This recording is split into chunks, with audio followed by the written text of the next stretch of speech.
Oke, assalamualaikum warahmatullahi wabarakatuh. Ya, semangat pagi. Ya, mudah-mudahan dalam keadaan sehat semuanya ya hari ini. Oke, pada pertemuan sebelumnya kita sudah belajar tentang kekongruenan bangun datar. Ya, untuk hari ini kita akan belajar tentang kekongruenan dua segitiga. Tujuan pembelajaran hari ini adalah setelah mengikuti serangkaian kegiatan pembelajaran, peserta didik dapat yang pertama mengidentifikasi persyaratan kekongruenan segitiga, yang kedua menjelaskan syarat dua segitiga kongruen, dan yang ketiga menyelesaikan masalah yang berkaitan dengan kekongruenan segitiga. Oke, untuk kekongruenan dua segitiga, kita review dulu bahwa pada pertemuan sebelumnya untuk dua bangun segi banyak atau poligon dikatakan kongruen jika memenuhi dua syarat. Syarat yang pertama, sisi-sisi yang bersesuaian sama panjang. Syarat yang kedua, sudut-sudut yang bersesuaian sama besar.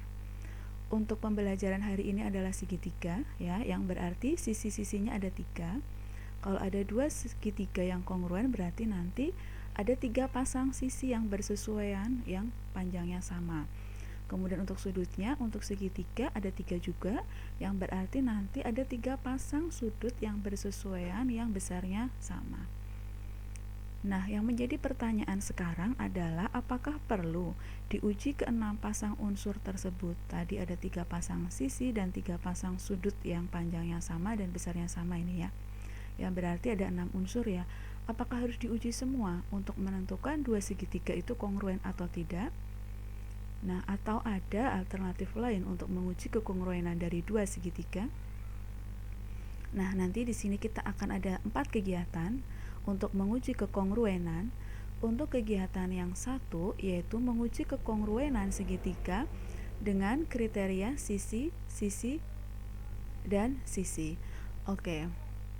Untuk kekongruenan dengan kriteria sisi, kita lihat dari dua segitiga itu, kalau ketiga sisinya panjang yang sama, berarti nanti dua segitiga itu kongruen. Untuk alat dan bahan apa saja? Ada kertas, pensil, lidi, penggaris, gunting, busur derajat. Ini ya, busur derajat mungkin hal yang kecil yang biasanya suka hilang ini ya. Oke, untuk langkah kegiatannya apa saja? Lidinya tadi dipotong menjadi 3. Untuk ukurannya, boleh misalnya kita ambil 5 cm, 6 cm, dan 7 cm.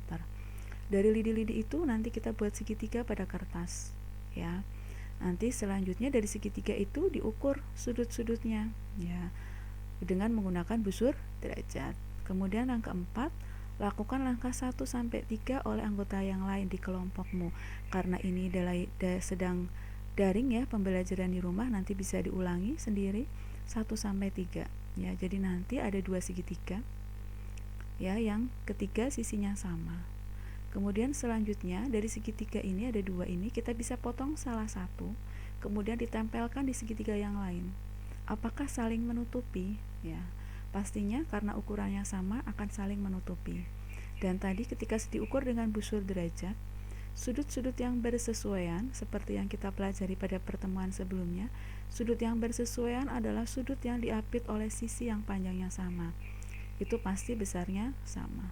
Sudut A sama dengan D, nanti B sama dengan yang E, kemudian C sama dengan F ya. Jadi dari kegiatan 1 untuk menguji kekongruenan segitiga, kita bisa mengetahui dari ketiga sisinya. Jadi kalau ada dua segitiga yang ketiga sisinya panjangnya sama, pasti dua segitiga ini kongruen tanpa kita mengukur sudutnya ya. Karena tadi kita sedang melakukan pengujian, kita harus mengukur sudutnya. Ternyata terbukti bahwa ketiga sisinya kalau sama dari dua pasang segitiga ini, pasti dua segitiga ini saling menutupi atau kongruen ya. Jadi untuk kriteria yang pertama adalah sisi atau SSS biasanya disingkat itu. Kemudian untuk yang kegiatan 2 kita menguji kekongruenan segitiga dengan kriteria sisi, sudut, dan sisi atau biasa disingkat S, yang sudutnya SD, yang sisinya S atau S, SD, dan S ya. Jadi di sini ada sisi, kemudian sudut, sisi. Ini juga sisi, sudut, sisi. Jadi sudutnya diapit oleh dua sisi yang panjangnya sama, ini sudutnya juga besarnya sama. Untuk langkah-langkah kegiatannya, ini ada alatnya dulu. Alatnya ada kertas, pensil, penggaris, gunting, busur. Kemudian langkah-langkahnya, nantinya kita akan menggambar dua segitiga yaitu ABC dan DEF. Nanti AB sama dengan DE, sudut A sama dengan D ini. Kemudian panjang dari AC sama dengan DF ya. Untuk langkah-langkahnya, pada bagian A kita gambar dulu garis K ya. Sembarang boleh di sini ya, kita buat mendatar ya. Kita buat mendatar. Kemudian pada garis K kita buat segmen garis AB dengan segmen garis DE yang panjangnya sama. Diberi simbol strip 3 ya. Kemudian buat pada langkah C kita buat garis P dan buat garis Q. Sedemikian hingga P sama Q ini sejajar. Nah, apakah A sama dengan D? Ya, sudah kita review bahwa di kelas 7 kita belajar sudut ini. Garis yang terletak pada garis K sama ya. Kemudian ada dua garis sejajar P dan Q. Pasti ini bukan N ya. Ini harusnya garis Q, maaf. Ada garis P, garis Q ya, bukan N tapi Q. Sudut yang dibentuk pasti sama ya. Kita beri tanda titik hitam kecil. Kemudian langkah D buat segmen garis AC. Ini ya tadi. Garis AC pada P, garis DF pada Q yang panjangnya sama. Diberi strip 1. Kemudian kita hubungkan B ke C, kemudian E ke F. Akan terbentuklah segitiga ABC dan DEF ya. Dengan ini panjang yang sama. Ini sudutnya yang diapit oleh sisi yang sama, juga besarnya sama. Nanti bisa digunting salah satu segitiga dan ditempelkan, pasti saling menutupi. Atau dengan kata lain, dua segitiga ini adalah kongruen. Jadi dari kegiatan 2 kita bisa menguji kekongruenan segitiga dengan kriteria sisi, sudut, dan sisi. Sudut yang diapit oleh sisi yang panjangnya sama. Kemudian untuk kegiatan 3 kita menguji kekongruenan segitiga dengan kriteria sudut, sisi, sudut, atau sisi yang diapit oleh dua sudut yang besarnya sama. Ya, ini ya sudut. Kemudian ini sisi diapit oleh dua sudut yang besarnya sama. Untuk alatnya ada kertas, pensil, penggaris, gunting, dan busur. Langkah-langkahnya, untuk membuat segitiga ini dengan sudut, ukuran sudut A sama dengan ukuran sudut D, A sama dengan D. Kemudian panjang AB sama dengan DE, sudut B sama dengan sudut E. Langkah-langkahnya untuk bagian A, gambar garis K sembarang, kita buat mendatar. Kemudian buat segmen garis AB dengan DE yang panjangnya sama. Diberi tanda strip 3. Kemudian buat garis R dan buat garis S. Ini ada garis R sama S yang sejajar. Yang berarti apakah di sini sudut A sama dengan D? Ya, pasti ya, sudah terjawab bahwa garis ini terletak pada garis K, R sama dengan S, sehingga sudut yang dibentuk pasti sama.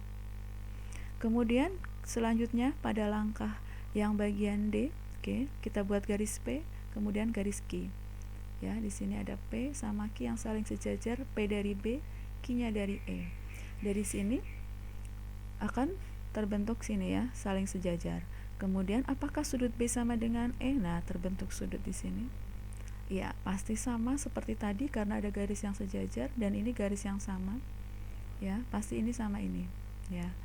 Kemudian perpotongannya ini diberi nama C, ini diberi nama F. Perpotongan antara garis R dengan P, antara S dan Q, ini ada C, ada F. Sudut sama. Lah, dari dua segitiga itu sudah terbentuk segitiga ABC dan DEF. Kalau dipotong akan saling menutupi, salah satu dipotong, taruh di sini, atau ini dipotong, taruh sini. Yang berarti segitiga ini kongruen. Jadi dari kegiatan 3 untuk menguji kekongruenan segitiga dengan kriteria sudut, sisi, dan sudut ya. Sisi yang diapit oleh dua sudut yang besarnya sama. Ini ya sisinya. Ini sudutnya. Kemudian untuk kegiatan 4 menguji kekongruenan segitiga dengan kriteria sisi, sudut, sudut. Ya, di sini ada sisi yang sama, sudut, sudut, sudut, sudut ya. Oke, untuk alatnya seperti tadi ada kertas, penggaris, gunting, dan busur. Untuk langkah-langkahnya akan menggambar segitiga ABC dan DEF. Sudut A sama dengan sudut D, ini A sama dengan D, yang titik kecil. Sudut C sama dengan F, ini lengkungan 1. Kemudian panjang AB sama dengan DE ya. Untuk menggambar ini, langkah yang bagian A gambar garis K. Kali ini garis K-nya miring ya. Kemudian buat garis R dan S ini nanti sejajar.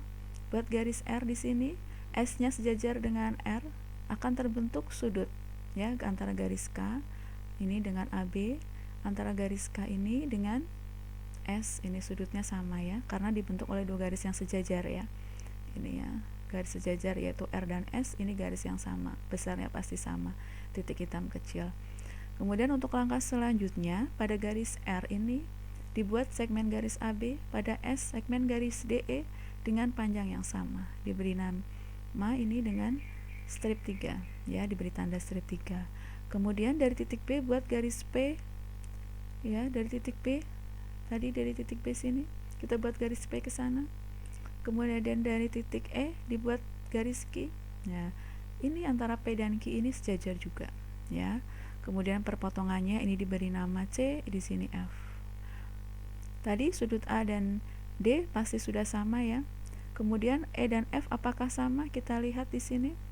C dan F, maaf untuk C dan F. Nah, ini C dan F karena terbentuk dari garis P dan Q yang saling sejajar dan ini garisnya sama yaitu garis K, pasti ini sama ya. Seperti yang sudah kita pelajari sebelumnya. Kita beri simbol ini di sini lengkungan 1. Oke. Lah, terbentuklah segitiga ABC dan DEF dengan AB yang sama panjang.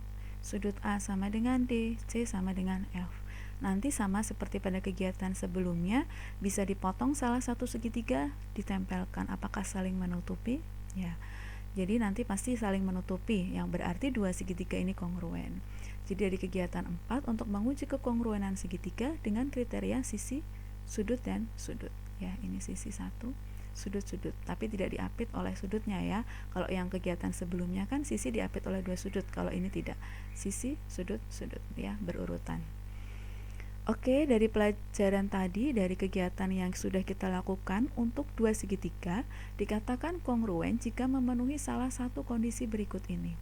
Kondisi yang pertama, ketika pasangan sisi bersesuaian itu sama panjang atau disebut dengan kriteria SSS, sisi. Jadi kalau ada dua segitiga, ketika sisinya panjangnya sama pasti kongruen. Kemudian kondisi yang kedua, jika ya dua pasang sisi yang bersesuaian itu sama panjang dan sudut yang diapitnya sama besar. Ini ada sudut yang diapit oleh dua sisi yang panjangnya sama. Sudut diapit oleh dua sisi atau S, SD, S. Kemudian kondisi yang ketiga, dua pasang sudut yang bersesuaian sama besar dan sisi yang menghubungkan kedua sudut tersebut sama panjang.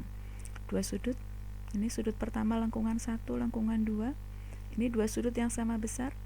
Ya, kemudian sisi yang menghubungkannya panjangnya sama. Ya, jadi sisi diapit oleh dua sudut yang besarnya sama. Atau bisa disingkat SD, S, SD. Kemudian kondisi yang keempat, dua pasang sudut yang bersesuaian sama besar dan sepasang sisi yang bersesuaian panjangnya sama. Atau biasa disebut sudut-sudut sisi. Atau juga ada yang menyebutnya, jadi dibacanya sisi sudut-sudut dari arah sini ya, dari arah kiri dan arah kanan boleh. Kalau secara gambar begini, ada sudut sama, sudut ini ya, sudut lengkungan 1, sudut lengkungan 2, kemudian sisi yang panjangnya sama, sudut sisi, sudut sisi, atau boleh dibalik sisi sudut atau sisi sudut. Jadi tidak diapit ya, sudutnya berurutan kemudian sisi. Dan untuk yang kelima, tambahannya khusus untuk segitiga siku-siku, ada sisi miring dan satu sisi yang sikunya itu yang bersesuaian panjangnya sama. Jadi sisi miringnya sama, salah satu sisi sikunya itu sama ya. Jadi sisi siku-siku adalah sisi yang terletak pada sudut siku-siku ini ya. Jadi sisi miring atau ini, atau berarti nanti bisa juga yang kaki yang ini ya. Jadi boleh antara dua ini. Ya, itu tadi untuk menentukan kekongruenan pada dua segitiga. Untuk lebih detailnya, ini yang secara untuk teorinya dulu ya. Nanti pertemuan berikutnya kita akan belajar untuk contoh soal dan penyelesaiannya. Sekian untuk pertemuan hari ini, semoga bermanfaat. Terima kasih untuk pembelajaran tadi. Jika ada tutur kata yang tidak berkenan, saya mohon maaf. Wassalamualaikum warahmatullahi wabarakatuh.